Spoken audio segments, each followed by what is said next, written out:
Sur les sentiers qui mènent au mont, on a beau les chercher, on ne les trouve pas. Ils se font de plus en plus rares. Ils, ce sont les touristes japonais. Une baisse de la fréquentation liée aux attentats. En 2014, ils étaient pourtant près de 300 000 à visiter ce site. Notre principal marché est le marché japonais et qu'aujourd'hui on constate une baisse de moins 65%. Depuis le 13 novembre de l'année dernière, on va dire en 72 heures, tous les carnets des hôtels se sont désemplis. Faute de clients, l'hiver dernier, 4 hôtels sur 8 ont dû rester fermés.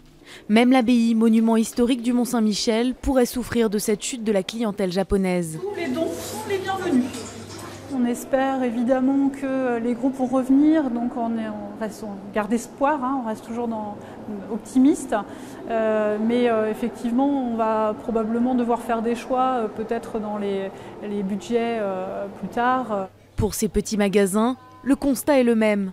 Une baisse du chiffre d'affaires et des travailleurs au chômage partiel.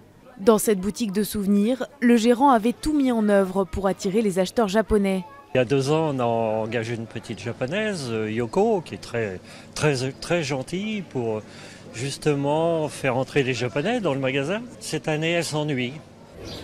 Les revenus de cette boutique ont diminué de 10 à 15%. Il faut dire que les Japonais sont de bons clients. Au Mont-Saint-Michel, ils avaient l'habitude de dépenser en moyenne 80 € chacun lors de leur séjour.